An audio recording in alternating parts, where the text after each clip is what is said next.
I would like to acknowledge the traditional owners and custodians of the land on which we are recording this podcast, the Bidjigal and Gadigal people of the Eora Nation. We pay respects to elders past and present and extend our respect to Aboriginal and Torres Strait Islander people from all nations of this land.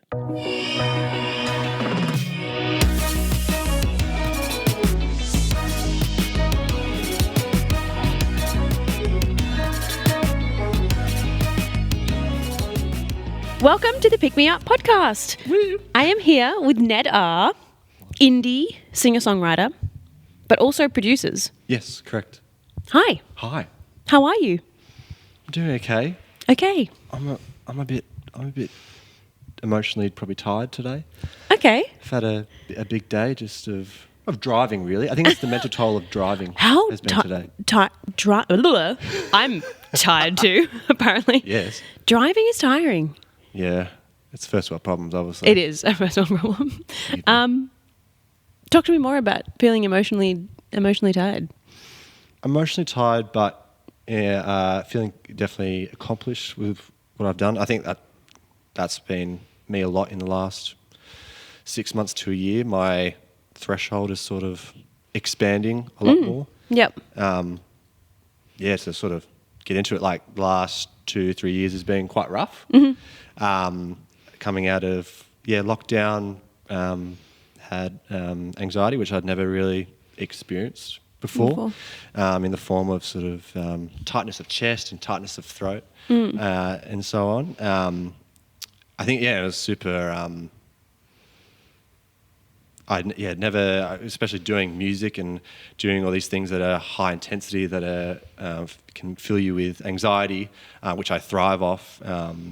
It was a huge change to actually be like, it still can affect me in such a huge way. The last 2 years has been getting help, which has been really good. I think in this last 6 months, I've just seen a continued now sort of seeing NED 2.0. Yeah, nice. Yeah. Lived and learnt version of me. Yeah. Which is sort of getting back to some of the things that I used to, especially with my sort of extroverted threshold sort of expanding again. Yeah. And doing what I love again. So did it affect you in terms of like socially and all that? So you were super extroverted and you kind of lost that? Yeah, definitely. It affected even the simple, like, especially driving places. A 5-minute drive was a big ask. Really? At many points. And definitely held me back from doing a lot of things. And definitely being in big crowded places as well was hard to work through. And then big thing, which I was reluctant for quite a while, was getting on medication, and that has really helped me in my case. And it was thankfully have been well supported by family and friends, and have been way better for it. Yeah, nice. And when did you sort of recognize that was happening? Was it like you were getting physical symptoms and you were like, I don't feel like me? Like, what was your sort of, when you realized, no, I need to figure out what's going on with me here. I'm not feeling like the normal Ned that I am. Yeah.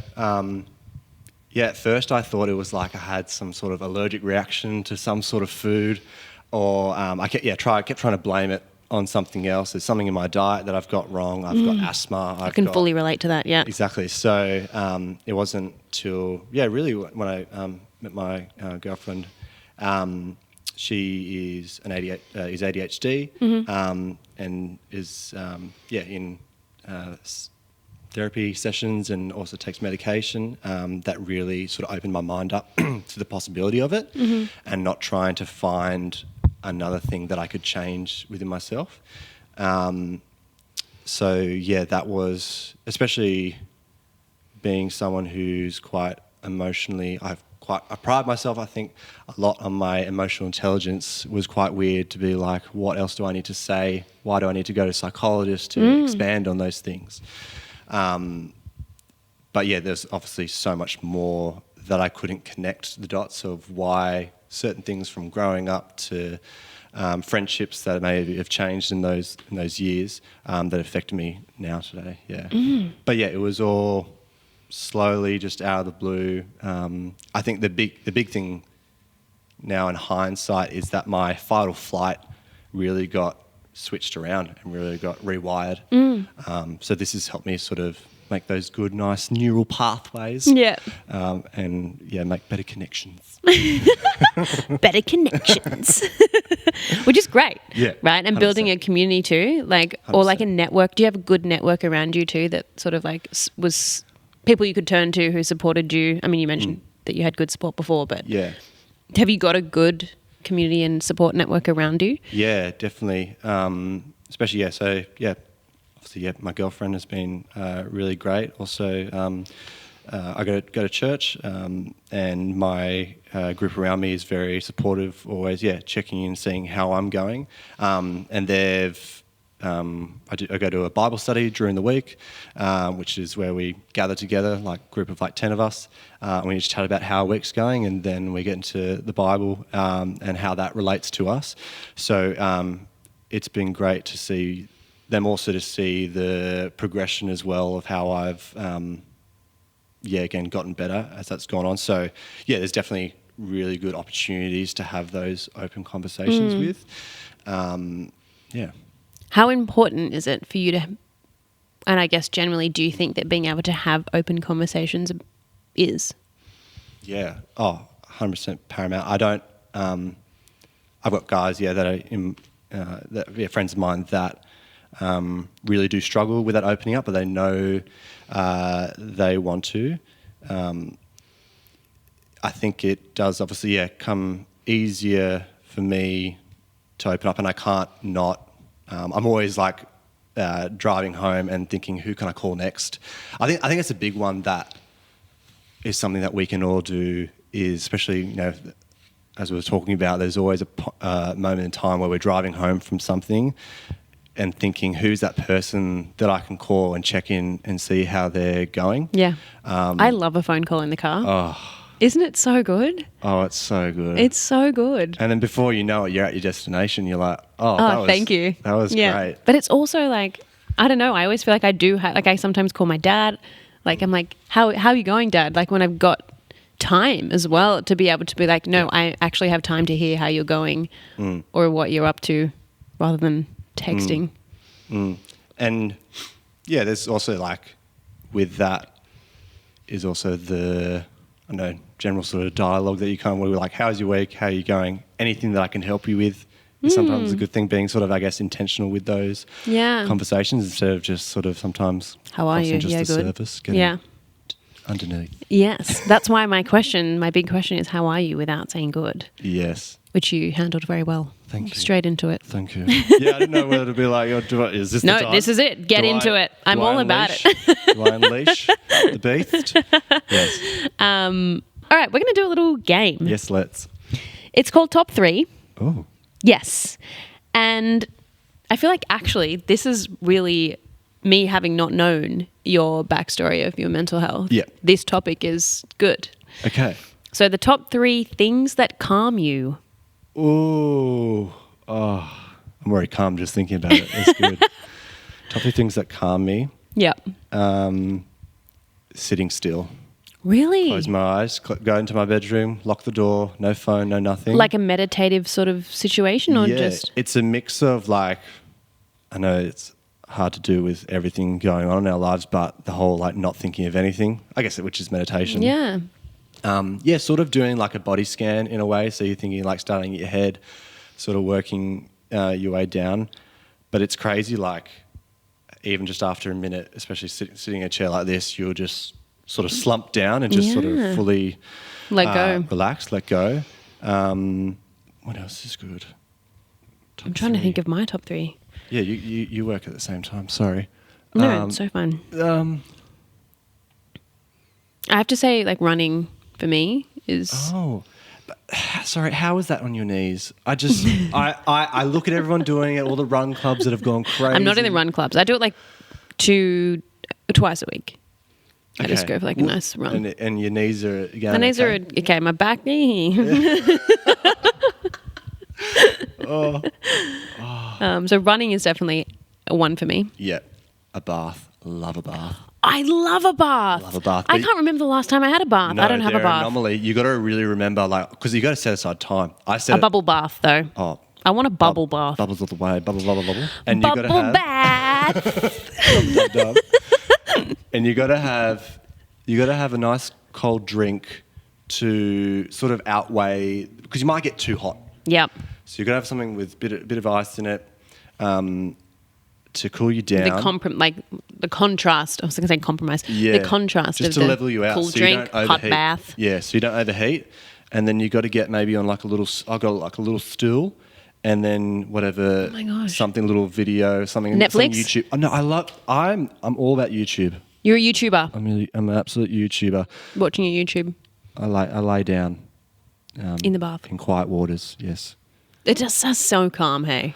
It's so nice. No one can talk. But the worst thing is when someone comes, a family member, that shall not be the name, just goes, "You done?" Because I go a long time. I go like an hour. In the bath. Yeah, I love it. That's so impressive. I love it. And you got to make sure it's piping hot. Yeah. Oh, so it lasts the hour of walk. Yeah, that's true. But yes. You can do a the little bath. top up. Yeah. Oh. Oh, yeah. Little cheeky top up. Because do you have the Splash little, hot like, water. the phone-looking sort of, we've got the old phone-looking like hose thing. Oh, yes, I know what you mean. So you got the old- the that's Americans call it the faucet. The faucet. The faucet? And then you've got the shower, the thing that you can take off the hook. Yes. So look, honestly, It does look like a off the hook. phone. And then you can just, yeah, it's great. Yeah, big ups on the shower, baths. Sorry. Number tray. Yep. Tray. Number 3. Nightly stretches. That's part of my nighttime routine. It has been a labour of love. It has been a discipline before it has become now a desire. Love that saying. It rings true. And yeah, I maybe do like half an hour of stretching. I get on the foam roller. I get on the massage gun, and I make sure. Well, as I do that, I might have a video going. A nice one to wind down with. There's a guy that does car detailing, washes cars and like polishes them and stuff.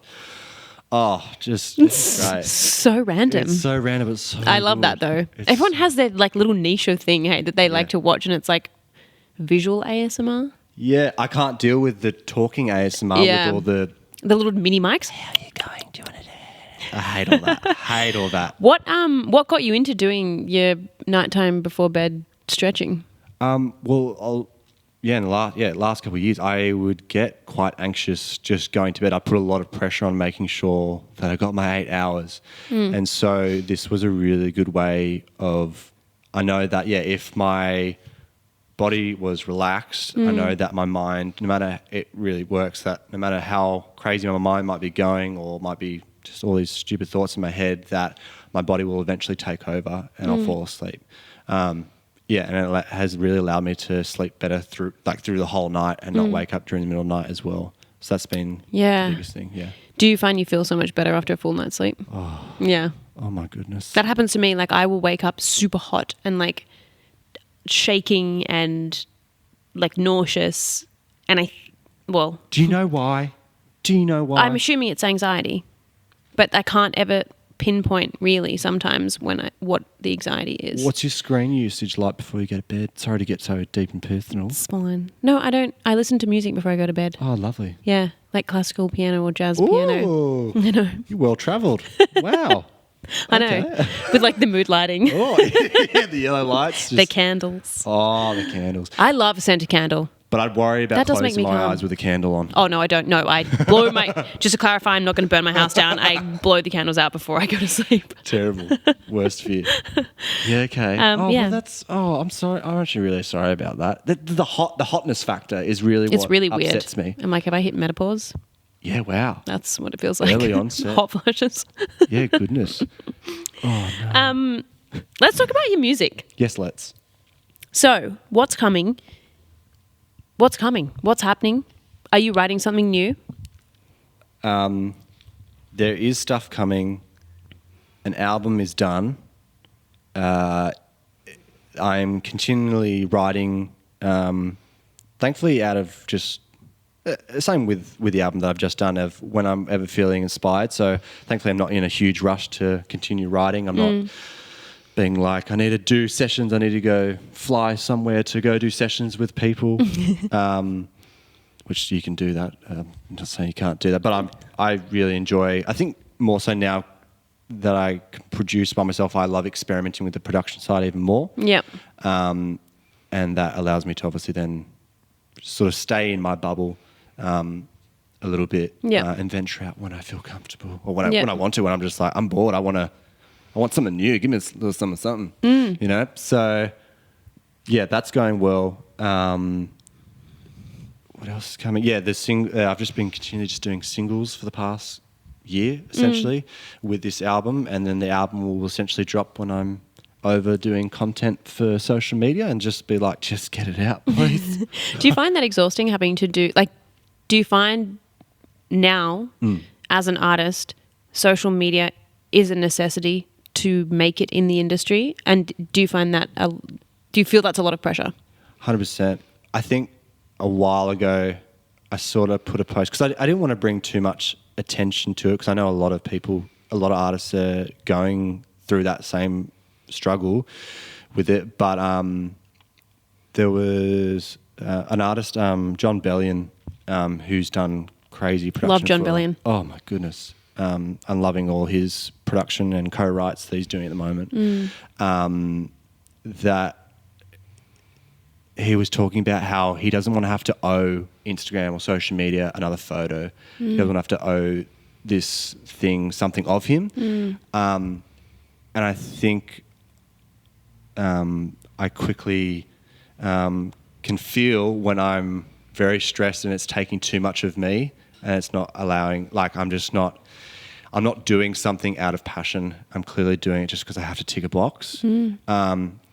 So I'm making sure, that I'm creating stuff because I want to, not because I have to, which is hard because obviously you don't make stuff and then you fall behind. I feel okay about not being too... I think it's just the whole thing of continue. You got to have multiple different types of content that you're putting out all the time. It can't just be me singing into a camera or me recording something. I've tried. I'm not tried. At the moment, I'm doing. I'm reworking a old Squier, Fender Squier at the moment, and breaking down a guitar and sort of sanding and following parts like people along with that. Nice. So I think I'm seeking out different ways that I can connect that I find genuine to me, because I don't think I get that across just how much I like to just connect through just chatting to people. Yeah. And so I made that a thing, especially with this sort of guitar series thing of like, I'll do a voiceover to just chat and make silly, stupid jokes. Yeah. So yeah, I think that's definitely my mentality when it comes to, as soon as it becomes of like, it's really taking over me and emotionally draining me, I sort of tap out. So I try and find that balance is the big thing, and knowing when to tap out. Yeah. What do you feel, what's it like, what do you think the music industry is like to be in? Big question. Yeah. It's tough because you haven't got obviously a blueprint, not one way works. There's a lot of advice that people give you, but it really comes down to what content or what you can do consistently that you find joy in doing. We were talking about before that it's like not just having the one skill. I think that's been a big thing, that spreading my wings creatively. Like now I'm doing AV work within schools, so doing audio and sound, audio and lighting, sorry. Yeah. And then also, did a mixing course this year as well, which I wouldn't have any other way. I'm glad that I now have all these sort of different outlets creatively to do, because I think if I was, had the record deal, had the whatever numbers, and all I did was just go into a studio and write and go do a show, I think I'd be very, I'd get tired of it very quickly. So I'm glad that, things, especially the AV work that I'm doing has come up, and that, continually bettering my skills as an AV, but also then when I eventually go do my show, that I know what a sound person wants from me, I know what a lighting person wants from me. Yeah. And that can just then make a better show for it. Yeah. Yeah. I have one last question about your music. Ooh. Before we do scenario. Okay. What is your inspiration? Who is your inspiration and what is your inspiration? When it comes to songwriting or just in general? Or Yes, when it comes to your music, yeah. Songwriting. I think especially with being in church and that sort of worship, sort of soft rock sort of sound, a lot of the time quite restful sort of music. A lot of my music has this sort of relaxing sort of tone to it. And I think that's where I best sort of process in that sort of style of music. Sorry, let me. I'm trying to get my thoughts together. I don't know actually where I'm going with this. Get my thoughts together. But Let's just have a Zen moment. If someone could feel that, but then also I've got songs that I want people to get a little bit aggressive with. Be like, I want that drop the mic moment. Oh. Yeah, there was a song I did. And drop the mic. Yeah, Damn. because there was a song I did 2-3 singles ago called "Stuck in Your Head," which was sort of like. I think I've heard that. Yeah, it's sort of like a drop the mic moment of like, you've messed up, da da da. It's sort of like you've had that one liner and you've walked away, and because Mic you're drop. wrong, now I'm stuck in your head. Boom, walk away. Love it. Yeah. But majority of the time, except for those times, which we all need to have versatility in our emotions. We do. I do enjoy this sort of soothing sort of sound to music. I saw that you mentioned that one of your inspirations was Ben Abraham. Oh, I went to him Benny. last week. Oh, love him. I actually, mic drop. I don't know, name drop. I got to perform with him. I think back in 2019 at one of his like nice, cute little shows. It was not there, the news agency, which was in Redfern. He's great. I think he's definitely, because I found him probably 2018, 2019. Really reinforced singing with my Australian way Accent. Your accent. which I love because it's so it's just more genuine for me. I can't twist that vowel. Yeah. I can't. I'm sorry, I can't. Twist the vowel. Yeah. And so, he definitely reinforced that to me. And that singer-songwriter, that storytelling, that rawness, that a lot of the time comes across with his music. Yeah. Yeah. Yeah. If you had to recommend something for our listeners to listen to this week, what would it be? I'm actually going to have to look again. Call a friend. I'm going to call a friend. Call a friend. Pick Called up my the phone. Called my phone. Called my phone.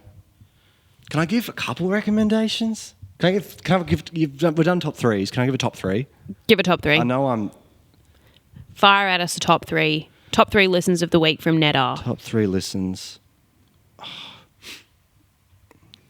Because my organisation of... I don't... Do you make playlists? I don't. And You so I just- have everything, cool, get in there, you get in there, you get a car sort of mentality. So it's not... So it's just you tailored. recently listened to? Yeah. So we should really go to that. Okay, my two at the most right now Yeah. are... Actually, let's see what I've searched. That'll actually help me a lot. Oh, this is terrible.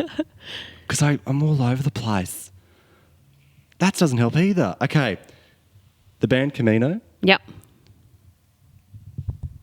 Amelia Moore. Amelia Moore. She's got really cool like pop, hyper pop sort of stuff, like production as well at points. Yeah. I believe. I hate putting people into genres. It's disgusting. It is hard, hey? It's hard. I don't want to Like, put what's myself your into one genre? either. Yeah. I couldn't tell you what it is. And last but not least, I've got Teo Cruz in my search. Dynamite? Is that song? Teo Cruz. Teo Cruz. Why did I look that up? Anyway, I did. Last but not least, Noted, Notd. These two, I think they're Swedish. I feel like they're Swedish DJs who get like some cool, fun pop artists to feature on their tracks. Love it. So yeah, a variety. Get around those tunes. Yeah. People, get around them. Yes, let's. We're going to finish up with a scenario.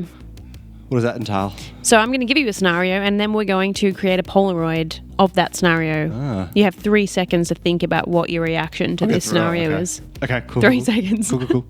Not 30 minutes. Oh my gosh, I've been sitting on my feet too long. Are your feet dead? My ankle's broken. All right, here's your scenario, Ned. Yes. You need a strike to win your game of 10-pin bowling against your sister's partner, who you don't like very much. And you just get the strike. What's his name? Trent. Sounds like a piece of work. 3, 2, 1. Love it. The face. Was the face this? Yeah, anyway.